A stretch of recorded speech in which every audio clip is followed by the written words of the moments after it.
Assalamualaikum warahmatullahi wabarakatuh. Waalaikumsalam warahmatullahi wabarakatuh. Pada siang hari ini, puji syukur kita panjatkan kepada Allah Subhanahu wa taala yang mana hari ini kita dapat berkumpul melalui aplikasi Zoom ini untuk mendengarkan materi edukasi berupa uh, COVID-19.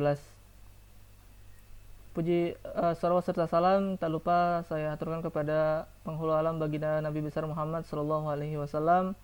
Semoga kita mendapatkan syafaat beliau di yaumil kiamat nanti. Amin ya rabbal alamin. Yang saya hormati kepada Ibu Fatmawati selaku direktur dari PT Putra Salim Teknologi yang telah memberikan saya kesempatan untuk melaksanakan kegiatan KKN melalui aplikasi daring ini. Yang saya hormati kepada Bapak Septian Ade sebagai manajer dari PT Putra Salim Teknologi. Yang saya hormati kepada para pendengar, para partisipan, para audiens yang telah menyempatkan waktunya untuk mendengarkan materi edukasi dari saya. Yang saya ucapkan terima kasih juga kepada Ibu Fatmawati selaku dosen pembimbing saya. Baik, saya akan memberikan materi edukasi tentang adaptasi kebiasaan baru dalam pencegahan COVID-19.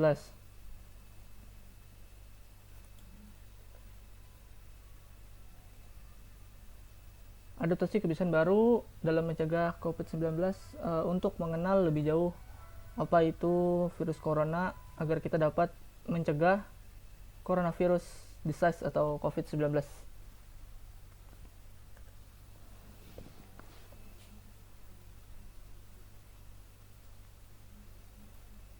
Penyakit virus corona adalah penyakit yang dilaporkan pertama kali pada akhir tahun 2019 sebagai penyakit misterius yang ada di Wuhan, Cina pada 31 Desember tahun 2019. Penyakit ini bisa juga disebut COVID-19 atau coronavirus. Pertama kali dilaporkan sebagai pneumonia misterius. Pneumonia itu adalah peradangan pada paru-paru yang disebabkan oleh patogen seperti virus, bakteri, atau jamur.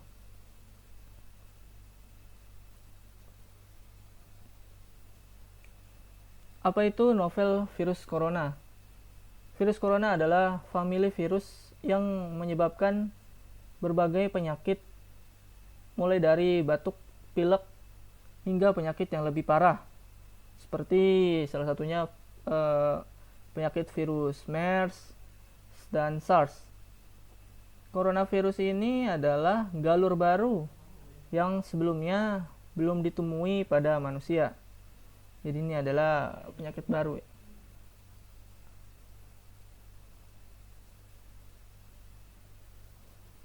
Selanjutnya, tanda dan gejala COVID-19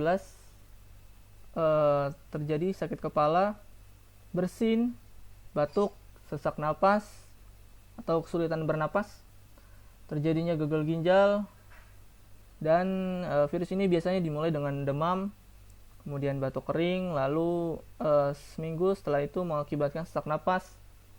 Dan kita setelah merasakan gejala ini, kita membutuhkan perawatan di RS yang menangani pasien khusus COVID-19 ini. Gejala-gejala COVID-19 di awal ini sama seperti tadi, ada demam. Demam ini lebih besar 38 derajat di atasnya, dan terjadi gejala-gejala pernapasan, batuk, sesak napas, pilek, terus badan lemah, lemas, tidak enak badan, mual atau muntah, diare, dan sakit kepala. Terus tahap selanjutnya gejala akan ditambah dengan radang paru-paru dan penyakit bronkitis.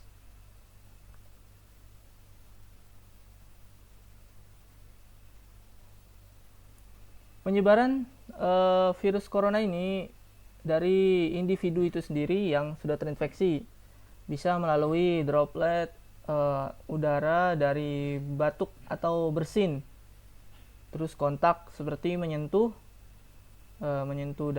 dan menjabat tangan, menyentuh objek atau permukaan yang sudah terkontaminasi virus. Kemudian setelah itu menyentuh mulut, hidung, dan mata sebelum itu mencuci tangan. Terus kontaminasi dari feses, tapi ini sangat jarang. Lebih sering itu droplet atau menyentuh bagian mulut atau hidung yang sudah terkena virus. Penyebaran ini ada dua macam, yaitu tidak langsung dan langsung. Tidak langsung ini adalah droplet yang tumpah ke permukaan benda yang nantinya akan kita pegang dengan tangan, kita sentuh, kemudian setelah itu kita lupa mencuci tangan dan kita langsung menyentuh wajah atau mulut, hidung. Terus yang langsung ada percikan secara langsung, yaitu orang yang bersin di depan kita atau batuk di depan kita tanpa menggunakan masker atau menutup hidung atau mulut.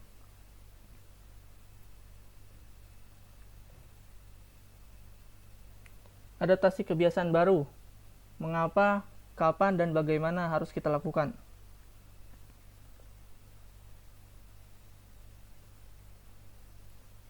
Kebiasaan baru harus kita lakukan hidup bersama corona. Masyarakat perlu melakukan kebiasaan hidup baru atau yang disebut juga new normal, hidup bersama virus corona. Hal ini untuk mencegah penularan infeksi COVID-19 seiring mulai dilonggarkannya aktivitas publik. Adaptasi kebiasaan baru ini dapat kita lakukan dengan menggunakan masker tiap keluar rumah, menutup mulut atau hidung saat batuk atau bersin, tidak berjabat tangan atau berpelukan, menjaga jarak, dan diam saat orang lain berbicara dengan orang lain, melepas alas kaki di luar rumah, membawa alat makanan personal, tidak meludah sembarangan, mandi dan ganti pakaian setelah keluar rumah, mencuci tangan atau menggunakan barang belanjaan, mencuci barang belanjaan sebelum memasukkannya ke kulkas. Lokasi yang beresiko tinggi terjadinya penularan yaitu di kendaraan umum seperti kereta api dan bus. Terus di ruang tertutup seperti perkantoran, sekolah atau kampus, tempat ibadah, dan restoran. Terus ada di ruang terbuka seperti pasar, tempat olahraga, dan tempat-tempat keramaian lainnya. Pentingnya melakukan adaptasi ini adalah karena saat ini belum ada vaksin virus corona yang benar.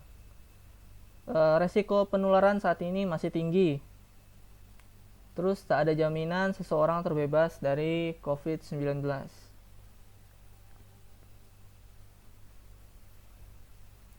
Adaptasi kebiasaan baru harus dimulai dari semua tatanan.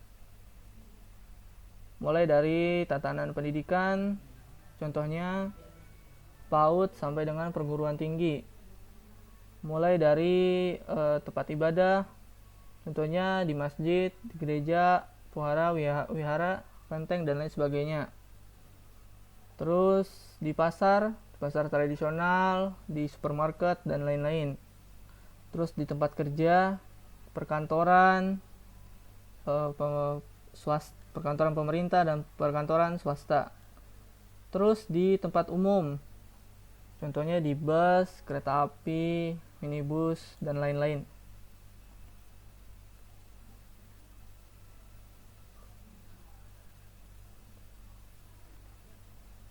Mengapa perlu diadakannya adaptasi kebiasaan baru?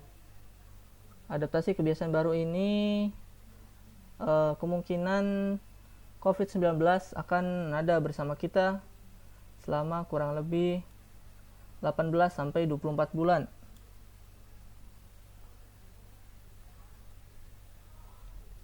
kesimpulannya adalah tetap disiplinkan diri untuk mengikuti protokol kesehatan seperti mencuci tangan menggunakan sabun dengan air mengalir, tidak lupa menggunakan masker ketika keluar rumah, dan tetap menjaga jarak.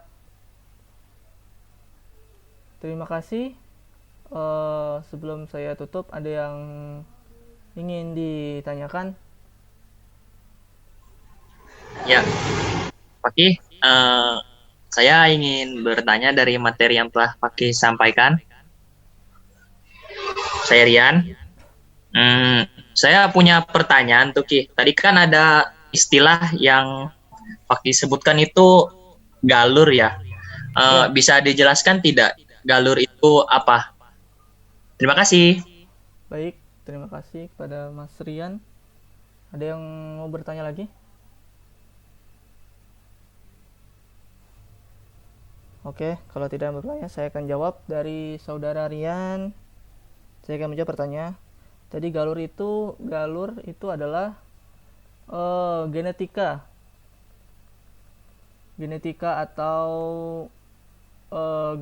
atau bakteri baru atau virus yang sebelumnya belum ditemui pada manusia.